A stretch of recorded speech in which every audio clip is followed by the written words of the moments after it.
Next on TCM, Shampoo, then Voyage of the Damned, and later, Down and Out in America. We grant you more Lee on TCM tonight.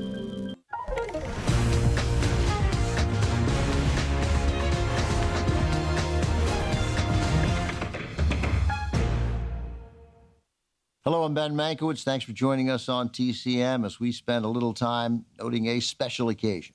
100 years ago, this coming Friday, October 31st, will mark the birthday of a good friend of ours at TCM, a talented and resilient actor, documentarian, and director, Lee Grant. I don't know how Lee feels about watching her own work, but just in case she is watching tonight, happy birthday, Lee. We have 5 of her films lined up tonight, which barely scratches the surface of the volume of her work over her long career.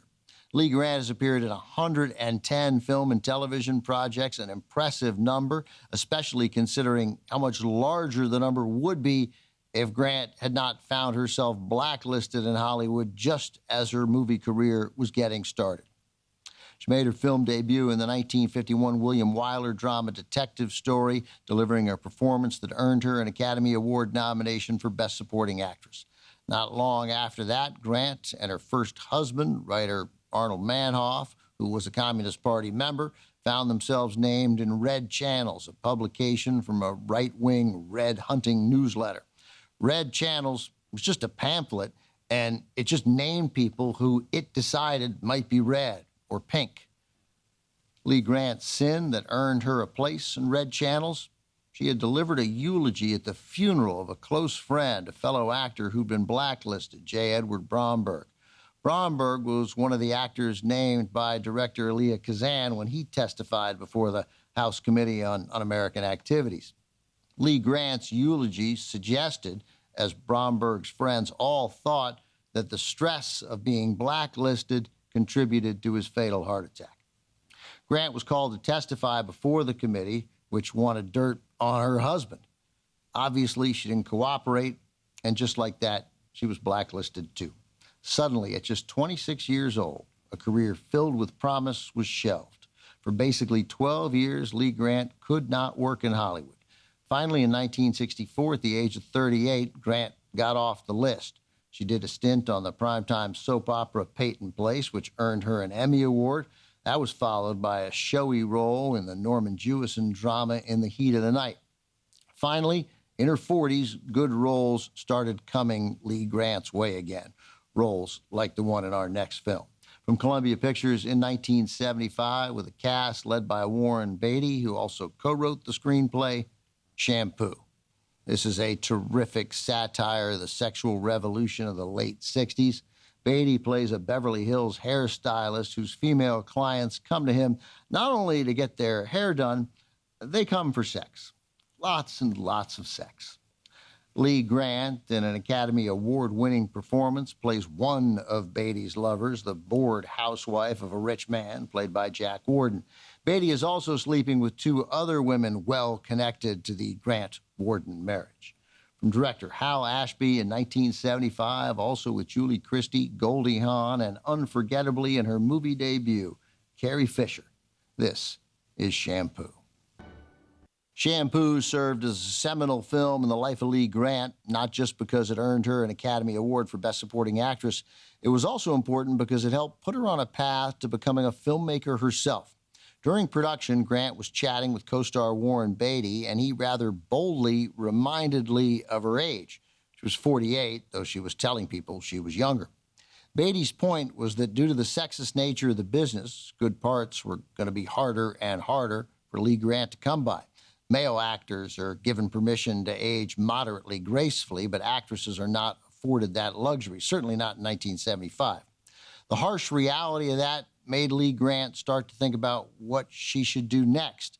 Around then, she got a call from the American Film Institute. They were starting a class for women interested in learning to direct and were looking for suggestions from Lee for possible students. She definitely had a suggestion. Yes, she said, me.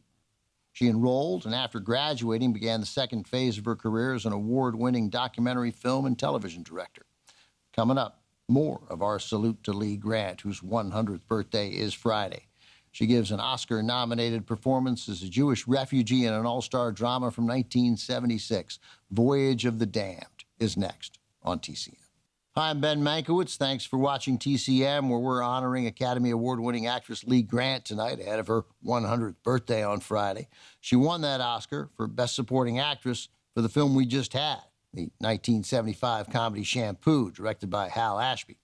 Not long after Shampoo hit theaters, Lee, who's been a friend and supporter at TCM for a long time, booked a follow-up job, one that took her to Europe for the shoot. It also earned her a second consecutive Academy Award nomination for Best Supporting Actress. It's the movie we have next, from 1976, directed by Stuart Rosenberg, Voyage of the Damned. This is an ensemble piece with a deep and impressive cast. Besides Lee Grant, there's Faye Dunaway, Max von Sydow, Malcolm McDowell, Orson Welles, James Mason, Catherine Ross, Julie Harris, Jose Ferrer, Denham Elliott, and in his final film appearance, Oscar Werner, among others. It's set on a passenger ship making a transatlantic journey from Europe to the Caribbean. Caribbean. Tonight, we're going to go with Caribbean. Okay, so mid-1970s, all-star cast, glamorous setting, and a title like Voyage of the Damned. You're likely assuming this is an all-star disaster film like Airport or Towering Inferno. But that's not the case, not even close. This is a serious drama based on real and tragic events. It's the story from 1939 of over 900 Jewish refugees who board a passenger liner thinking they're escaping Nazi Germany, sailing for Cuba. But mid-passage, they discover they're pawns in a Nazi propaganda scheme to get other nations of the world to publicly reject Jewish refugees. Story was chronicled in a 1974 best-selling book with the same title by Gordon Thomas and Max Morgan Witz. From 1976, with an Oscar-nominated screenplay by Steve Shagan and David Butler, Voyage of the Damned. Faye Dunaway gets into some detail about the making of the Voyage of the Damned in her autobiography, Looking for Gatsby. She recalled that she had high hopes for the film and really thought, if done correctly, it would drive home a powerful message about the horrors of the Holocaust. During pre-production, Dunaway worked hard to make sure the script conveyed the power of the book the film is based on, written by Gordon Thomas and Max Morgan Witz. In the end, Dunaway thought the movie fell short, though she was complimentary of the work of her co-star Lee Grant, especially in the scene where Grant cuts her hair. Something else Dunaway recalled about the production? Because it was set on the confined space of a passenger ship, director Stuart Rosenberg wanted to make sure a star could always be seen in the background of every shot. As a result, all members of the cast were on set daily to fill out those shots, which Dunaway said created an interesting dynamic on the set with all of those egos and personalities together for so long. Coming up, our 100th birthday salute to the singular Lee Grant continues with an Academy Award-winning documentary she directed. Down and Out in America from 1985 is next on TCM. Next on TCM, Down and Out in America, then Plaza Suite, and later, The Swarm. Lee is the bee's knees tonight. Hi, I'm Ben Mankiewicz. Thanks for watching TCM, where we're celebrating the birthday of a truly brilliant actor, Lee Grant, great friend to us at TCM, and I'm proud to say a woman who's become a friend of mine. Lee will be turning 100 years old on Friday. As I've mentioned several times tonight, Lee Grant is not only an Oscar-winning actress, she's an award-winning director as well. Her move behind the camera came relatively late in her career. She was in her late 40s in the 1970s, an era when older Hollywood actresses found quality roles hard to come by despite the quality of their work. Not long after Lee Grant delivered an Academy Award-winning performance in Shampoo, the American Film Institute reached out to her. The AFI had been teaching filmmaking since 1969, but realized in 1974 there was a significant gender gap in the student body. It was dominated by men. So the AFI started a workshop for female directors. They called Lee to see if she knew anyone who might be interested in being part of the inaugural class, and Lee definitely knew someone. She suggested herself. After completing the program, Lee began her career as a filmmaker. Up next, a prime example of her work behind the camera, a documentary she directs as well as narrates. From 1985, Down and Out in America.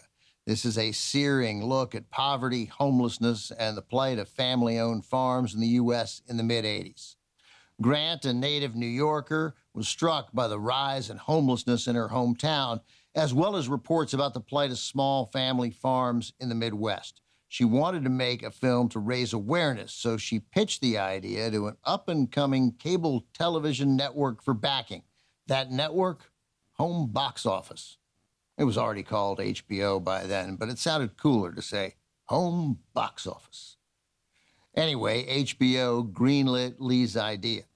In the film, she travels from rural Minnesota, where farmers are fighting against predatory banking practices, to a homeless encampment in Los Angeles on the verge of being shut down by the city, finally back to New York, where she tells the story of a young couple in welfare housing after a fire decimated their lives.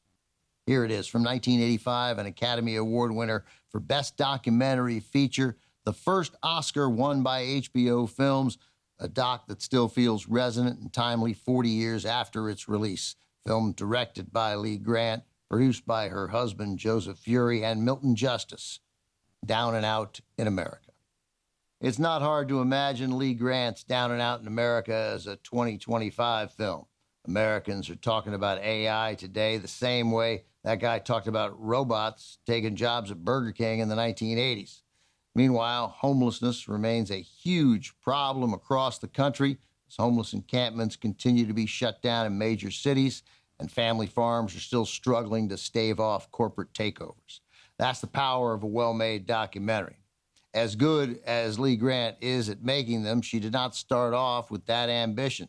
She once told me she didn't really connect with documentaries. They were short films telling human interest stories that ran between the features she was in the theater to see. That opinion persisted until she attended a film festival for a screening of her narrative short, The Stronger.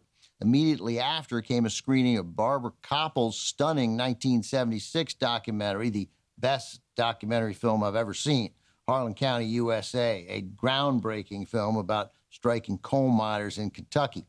Koppel's film touched Lee in a way that changed her forever, made her want to be a documentary filmmaker too.